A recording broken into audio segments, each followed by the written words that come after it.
The NBA's All-Star Game won't go down until February 14th in Toronto, but the race to land one of those roster spots has long since begun for the game's best players. Now, first, some dates to remember.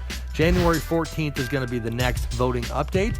January 18th, voting comes to an end. January 21st, starters will be announced on TNT. And then January 28th, the reserves will be announced. Now, as always, 12 roster spots for each team. It never seems like enough considering the talent in today's NBA, and especially when you have guys like Kobe Bryant getting the lifetime achievement treatment like he is this season. The Lakers star, in his 20th and final campaign, has around twice as many votes as anybody else in the league. Now, in the West, Kevin Durant and Stephen Curry in very good position to be starters, but Draymond Green, the Warriors forward, having such a good year, has never been an all-star, in position to be a starter, but at last tally, only around 2,000 votes ahead of Kawhi Leonard of the Spurs, who's widely considered a strong MVP candidate behind the frontrunner in Curry. Also, Russell Westbrook in a good spot to be a starter, but Chris Paul, at last tally, was only around 1,000 votes ahead of Klay Thompson of the Warriors. But Chris, the Clippers point guard, got creative. His buddy Justin Bieber jumped on Twitter, told his 73 million followers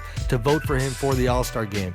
So that being the case, there's a pretty good chance that Chris pulls ahead of Klay in that race. James Harden trailing both those players, trying to be a starter as well. In the East, LeBron James, Paul George, Dwayne Wade, all three of those guys in great spots to be starters, but some battles from that point on. Andre Drummond of the Pistons, only 6,000 votes at last tally over Carmelo Anthony of the Knicks. We'll see if the Knicks fans can help and bridge that gap. Kyrie Irving of the Cavs has missed most of the year with his knee injury, but still slated to be a starter at last tally. Was around 30,000 votes ahead of Kyle Lowry of the Raptors. Now, Kyle was an all-star for the first time last year, but being a starter in his team's hometown would be a pretty cool thing. We'll see what happens here. A lot of good battles when the All-Star Game finally gets here. Should be a lot of fun.